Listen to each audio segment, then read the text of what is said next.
In the middle of World War II's bloodiest battles, medics carried bandages, morphine, and whiskey, not for nerves, not for celebration, but because, in the chaos of the battlefield, that bottle quietly helped save thousands of soldiers slipping into fatal shock. And the reason why is something most history books barely mention.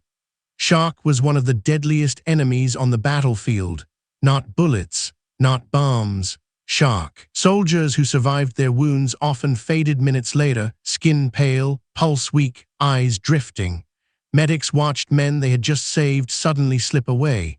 They needed something fast, something portable, something that worked when nothing else was available. That's when whiskey became more than a drink. In the early years of the war, medical supplies were limited. Plasma was scarce. Roman IV fluids couldn't always reach the front lines in time.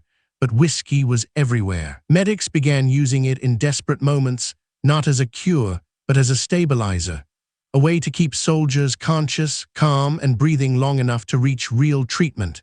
And what they noticed surprised everyone. Soldiers given small amounts of whiskey during shock episodes often stayed alert longer. The alcohol helped dull pain, slow panic, and ease violent shivering that worsened blood loss. It didn't heal wounds, but it bought time. And on a battlefield, time was the most valuable medicine there was. But that wasn't the only reason medics kept it close. Whiskey also worked as an emergency antiseptic when nothing else was available. Cuts were cleaned, tools were wiped. In the chaos of mobile field stations, it became a multi-purpose lifeline. Medics joked that the bottle in their kit was worth more than half their supplies. Then the reports started coming in by mid-war. Military medical units began tracking survival outcomes more closely. Field hospitals noticed a pattern. Soldiers stabilized with alcohol in shock situations were far more likely to make it to advanced care. Some post-war estimates suggest more than 5,000 lives were preserved simply because medics had anything, to keep patients from slipping under before evacuation. And suddenly, whiskey wasn't just tolerated, it became unofficial doctrine. Not written in manuals, not taught in classrooms, but passed quietly from medic to medic. If you have nothing else, use this. Command didn't advertise it, doctors debated it, but in the field where theory met reality, whiskey stayed in the kit. And that's where the story gets misunderstood. Today, people hear this and think medics were treating wounds with alcohol like a miracle drug. That's not what happened.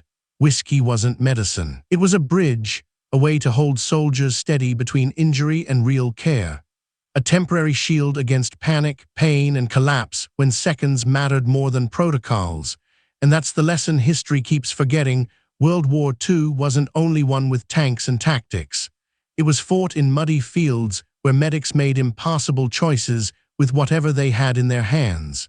Sometimes, that meant using whiskey not to celebrate survival, but to create it. And for thousands of soldiers slipping into shock, that small bottle became the difference between fading out and making it home.